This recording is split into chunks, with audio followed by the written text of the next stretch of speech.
reading Anna Karenina. I'm on page 642. I just finished chapter 9 of part 5. And right off the bat, I have to say, I hate Anna. I despise her. I don't like her. I don't know why people like her. She is, to me, spoiled and irresponsible and dumb, stupid. I don't like her. Maybe by the end I might change my opinion. I don't like her. I don't like the way she treats her husband. I think she's just so irresponsible, because as a mother, choosing your own feelings over the responsibility and the safety of your family is appalling. I cannot support that. Just so you could be with a man because you think it's true love, because it's passionate. I think she's so childish. I don't really have anything much to say about the other characters. My favorite character so far, because he is the most emotionally complex person. So far I would say it's Karenin. That's Anna's husband. And my least favorite character is Anna. I'm just gonna continue reading. I'm gonna put some ambience at the back. This is my favorite one so far. It's piano music. It's so nice.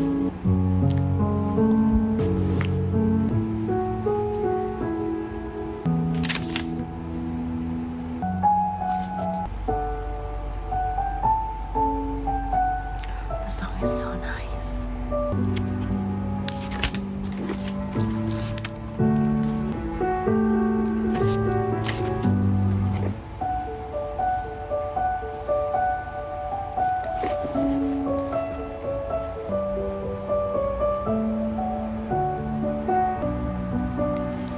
Hi guys, some updates. I need to talk about this. Oh my goodness. Part 5, chapter 15. And oh my goodness, this is so good. I'm not gonna go into any spoilers or anything, but Tolstoy is basically, he talks about how men usually get disappointed after marriage because it's not what they were expecting, and the wife tends to do little things that annoy them. I love this part where Leo Tolstoy says, "It is difficult for a dissatisfied man not to reproach someone else, namely the person most closely connected with the subject of his dissatisfaction." In this book, a husband is blaming his wife for his own dissatisfaction and unhappiness, and he blames her because she is doing nothing and is quite content. I love this part. It says, "But in his heart, he blamed her.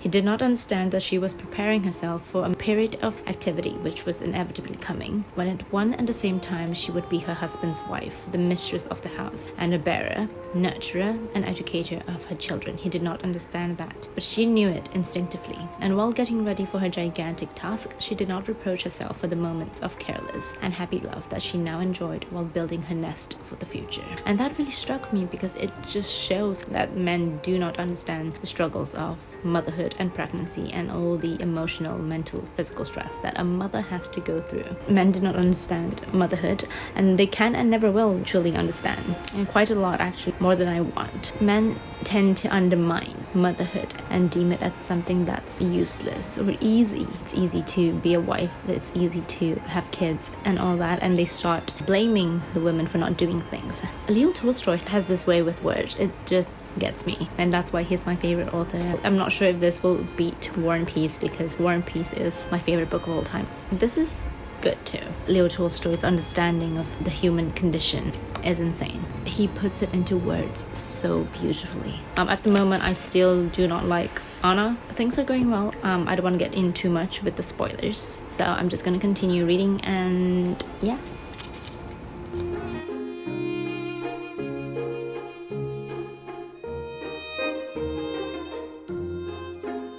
Guys, it's literally just the next page and I'm already annoyed. They're arguing now, and the wife says, "I feel that it's my duty to be with my husband." And then he says, "This is awful, being a sort of slave." He thinks that being a husband is a slave. I'm not sure why he thinks like that. Well, I think it's because he's not ready, because he initially had this preconceived notion that marriage is all gonna be, flowers and roses and happiness. Marriage is hard work. He did not know that. He did not understand that. He thought that marriage was happiness, that he could just be with his lover. This part that Leo Tolstoy says, "How strange it was to think that he, who such a short time ago dared not believe in the happiness of her loving him, and now felt unhappy because she loved him too much." Why do men do that? Why do men do that? I have no words. I'm just disgusted.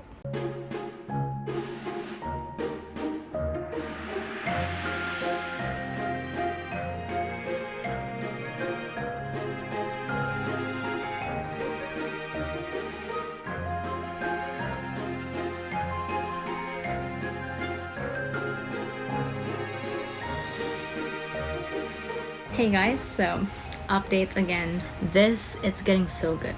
Part 5, chapter 18. I understand now all the parts previously berating women. It's to get to this part, I think, where Leo Tolstoy emphasizes on all the strengths of a woman. It is so beautiful. I have loads of annotations on this page. Leo Tolstoy goes in and talks about what makes a woman a woman. This chapter is all about the nurturing, gentle, beautiful attributes of a woman. Some men like to say that these are the things that make a woman weak. I think a woman's strengths come from the gentleness, the tender, loving care that only a woman can provide, the warmth from wanting to nurture something, that natural maternal instinct to take care of something. That is a woman's true strength, and it's beautiful. So currently in the story, there's a man who's injured and he is living in a rundown, dirty, foul-smelling room. But with the presence of a woman, all of that changed. With the arrival of the women, there was no trace of dust left about. There was a mat beside the bed. On the table, medicine bottles and a bottle of water were neatly placed. Also a pile of folded linen and her embroidery. On another table by the bedside were a glass of some refreshing drink and some powder. The invalid himself, washed and with his hair brushed, lay between clean sheets and a clean shirt, gazing with a new look of hope at the woman and not taking his eyes off her. That is just so beautiful, because this man is now realizing that he's experiencing this gentleness, this tender loving care. It's a natural biological thing for men to want that. A woman's tenderness is one of the most beautiful things in the world, and I'm so glad that Leo Tolstoy emphasized it here. I love it. I love this. It's so beautiful. It is annoying sometimes to see that these parts that make a woman strong are deemed in society nowadays as weakness, but it is so beautiful, and it is the ultimate strength of a woman. Leo Tolstoy just did a fantastic job in this chapter. Yes, I'm so excited to continue.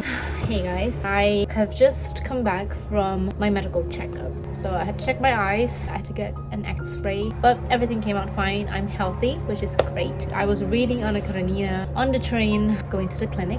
Updates guys, so I am on page 951. I've got loads of things to talk about. It's currently 5:15 and I have nothing else to do today besides reading, so I'm gonna have a lovely time reading. I want to finish Anna Karenina in this vlog and then maybe start on Les Miserables. So that's what we're gonna do. I am liking it so far. It's not as good as War and Peace still, in my opinion. Currently it is standing at a 4-star-ish. Currently at the point where I'm reading it so far, it's made me realize that love, especially to men, it's very fleeting. There's no guarantee that their love for you will be forever, and that's sort of something that we have to live with as humans, because everyone has the right to make their own decisions. Someone that can love you today have the right to decide that, you know, they don't want to love you anymore the next day. So that is scary. That is, I guess, part of being human.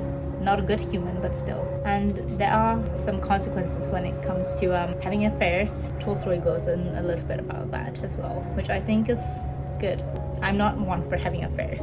I don't support it. I am all for staying loyal and loving to your spouse. But yes, it is interesting to see how different people handle it. And Anna, I don't hate her as much as I do not agree with what she's done. There are some parts in the story so far that I sympathize with her, because she is a mother and, you know, she is going through things, and as a woman as well. She's having feelings as a woman towards a man, and I understand those feelings, because men sometimes don't understand the emotional needs of a woman, and it's painful. It's painful to be neglected by someone that you love, especially. So I understand that. I feel a little bit sorry for Anna. I know that Anna Karenina, it is a tragic story. I sort of already know the ending, because I spoiled myself while researching about Anna Karenina. If you're gonna read Anna Karenina, I recommend just going into the story without knowing anything else. So yes, I'm gonna continue reading this. Okay, so let me show you Les Miserables. So I picked up Les Miserables at the thrift store. I have started it. I'm on page 48. I also know that this is a tragic story. What's with me and tragedies? I feel like there's a theme going on here. There's a reoccurring theme. I just love tragic stories. There's something wrong with me. I'm a very happy person. There's something about tragic stories. It gets me. I just love when things are sad. But yes, I can't wait to read this as well. But I want to finish Anna Karenina first. We're gonna start reading. Yes.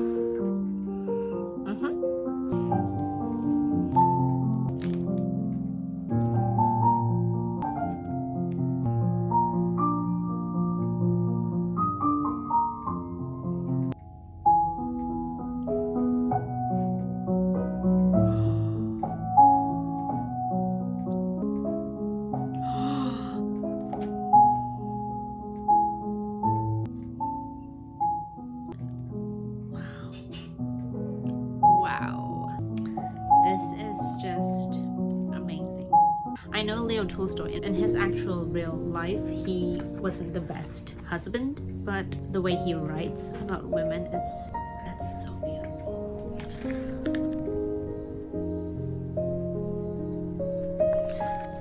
Let's continue.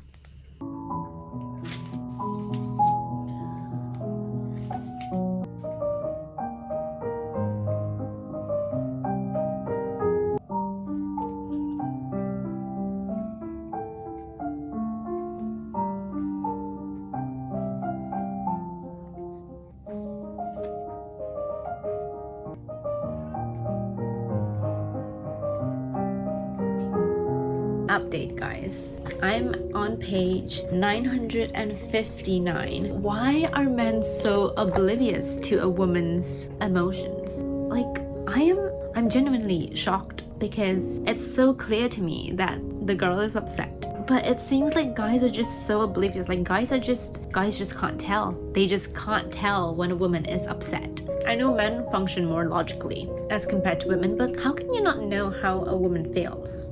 How can you not know whenever someone gets upset? I don't know. But wow.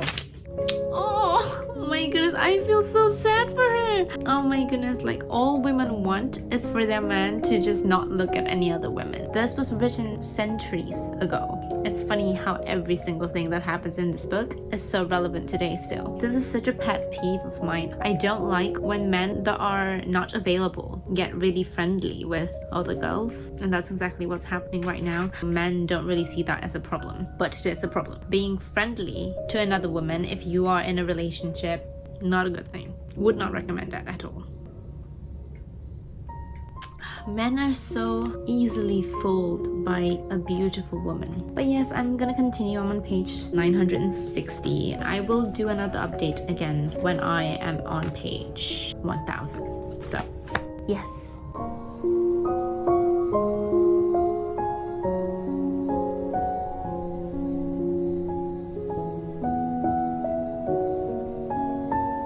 Hi guys, I'm eating my Greek salad I made. I'm gonna eat this while I read Anna Karenina. I have about 100 pages left now. I don't know how I feel. I don't know how to feel about that. I don't want it to end, honestly. I'm a little bit sad that I only have 100 pages left now, but I am excited to read. The pacing is really good at the moment, and I do feel a little bit sad for Anna. I sympathize for her as a woman, and I'm very sad because I know it's gonna be a tragic ending. So yes, I'm gonna continue reading as I eat my salad, and I will update you when I finish the book.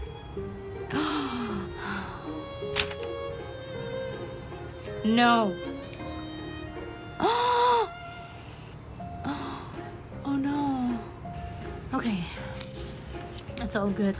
I have reached part 8, which is the last part of Anna Karenina. It's intense, guys. It's getting intense. Guys, I am on the very last chapter. I don't know how to feel about this. Yeah, I'm gonna finish this and then collect my thoughts, and then we will speak. I don't know.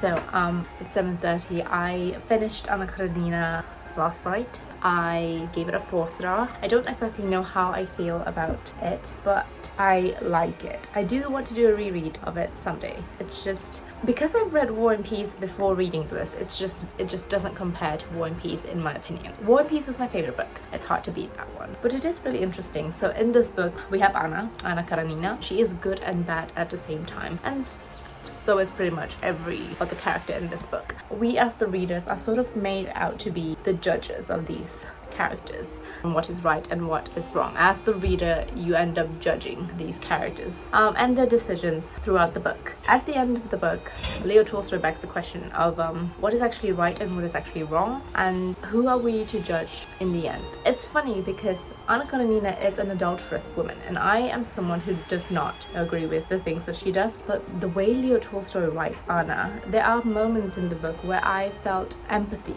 for Anna, and I never thought I could feel empathy for a woman who cheats. But Tolstoy proved me wrong. I felt that she was very relatable in some aspects of the book simply because she is a woman. Tolstoy writes women really well. I love that about this book. Yeah, I really enjoyed Anna Karenina. Right now I am gonna put Anna Karenina aside and I'm gonna start with this big boy and then probably end the vlog here. It's very, very good so far. I'm enjoying it. I do not know anything about the story, but this is just on my TBR, so I want to read this.